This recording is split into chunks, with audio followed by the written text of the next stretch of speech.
हम प्रक्षिप्त वस्तु की गति में उसके उड़ान समय और अधिकतम ऊंचाई प्राप्त करने के सूत्र की गणना करेंगे। सबसे पहले आइए देखें कि उड़ान समय का मान क्या होता है। उड़ान समय वह समय है जो प्रक्षिप्त वस्तु को उसी तल पर वापस लौटने में लगता है। यहां थीटा प्रक्षेपण का कोण है। हम इस वेग के दो घटकों पर विचार करेंगे, एक है यू कोस थीटा और दूसरा घटक है यू साइन थीटा, जो प्रारंभिक वेग का ऊर्ध्वाधर घटक है। इस विश्लेषण में हम केवल ऊर्ध्वाधर दिशा में होने वाली गति पर विचार करेंगे, क्योंकि यह हमें समस्या को समझने में मदद करेगा। तो ऊर्ध्वाधर दिशा में हम पहली समीकरण पर विचार करेंगे। हम यात्रा के बिंदुओं को ए से पी तक लेंगे। पी सबसे ऊंचा बिंदु है। चूंकि हम केवल ऊर्ध्वाधर दिशा में विचार कर रहे हैं, प्रारंभिक ऊर्ध्वाधर वेग u sin थीटा होगा। त्वरण आप जानते हैं कि केवल ऊर्ध्वाधर दिशा में होता है, और सबसे महत्वपूर्ण बात यह है कि यहां वेग क्या है, दोनों घटकों के संदर्भ में सोचें, क्षैतिज और ऊर्ध्वाधर। क्षैतिज के लिए आप जानते हैं कि क्षैतिज वेग पूरे गति के दौरान हर जगह समान रहता है, यह हमेशा स्थिर रहेगा। ऊर्ध्वाधर वेग के बारे में क्या? यह गुरुत्वाकर्षण से प्रभावित होता है और ऊंचाई बढ़ने के साथ साथ यह घटता जाता है। जब ऊंचाई बढ़ना बंद हो जाती है, इसका मतलब है कि ऊर्ध्वाधर वेग समाप्त हो गया है। यहां ऊर्ध्वाधर वेग क्या है? यह शून्य है। तो याद रखें कि सबसे ऊंचे बिंदु पर कोई ऊर्ध्वाधर वेग नहीं होता, वहां क्षैतिज वेग होता है। और इसी तरह आप कह सकते हैं कि पूरी गति में न्यूनतम वेग सबसे ऊपर होता है और वह u cos थीटा के बराबर होता है। यह याद रखने वाली बात है कि प्रक्षिप्त गति में न्यूनतम वेग u cos थीटा होता है। मैं आपसे पूछूंगा कि अधिकतम वेग क्या है। स्पष्ट है कि यह सबसे निचले बिंदु पर होता है, जो कि u है। जब वेग अधिकतम होगा तब गतिज ऊर्जा भी अधिकतम होगी, तो यह अधिकतम गतिज ऊर्जा के अनुरूप होगा। यहां चूंकि वेग न्यूनतम हो गया है, यह न्यूनतम गतिज ऊर्जा है।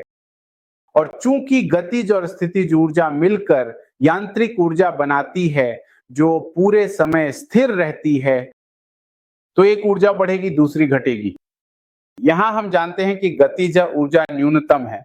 स्पष्ट है कि स्थितिज ऊर्जा अधिकतम होगी।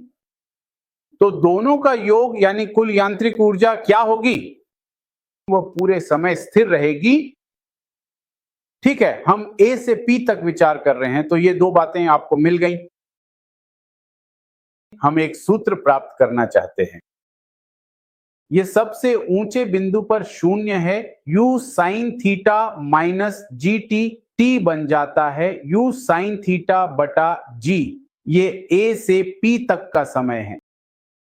वापसी में भी P से A तक उतना ही समय लगेगा, क्योंकि गुरुत्वाकर्षण में गति की यह विशेषता है कि ऊपर और नीचे की यात्रा में समय बराबर होता है। तो दोनों समय यानी P से B तक का समय भी समान होगा। कुल समय का अर्थ है दोनों का योग, जो हो जाता है 2u sin थीटा बटा G। यह है उड़ान के समय का सूत्र।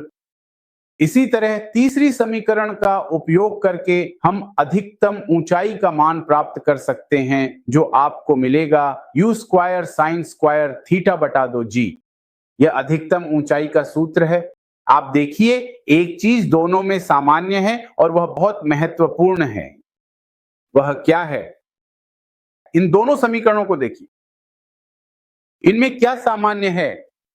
यहां सामान्य है u sin थीटा, और u sin थीटा क्या है?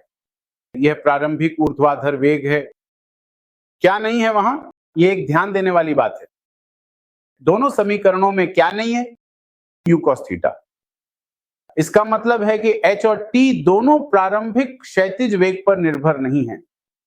इसका क्या मतलब है? अगर मैं फेंकूं, याद रखिए, अगर मैं गेंद को 5 मीटर प्रति सेकंड की गति से 30 डिग्री के कोण पर फेंकूं, मैं खड़ा हूं और गेंद को 5 मीटर प्रति सेकंड की गति से 30 डिग्री के कोण पर फेंक रहा हूं। या फिर मैं दौड़ रहा हूं और दौड़ते हुए उसी गेंद को उसी गति और उसी कोण पर फेंक रहा हूं। दोनों ही स्थितियों में h और t अपरिवर्तित रहेंगे। क्यों? क्योंकि जब मैंने दौड़ना शुरू किया तो वही क्षैतिज वेग था जिसने फर्क डाला। और क्षैतिज वेग की इसमें कोई भूमिका नहीं है, तो याद रखिए ये दोनों प्रारंभिक क्षैतिज वेग से स्वतंत्र हैं। ये जुड़े हुए हैं इस समीकरण के माध्यम से। इनके मान रखकर आप यह व्युत्पत्ति निकाल सकते हैं।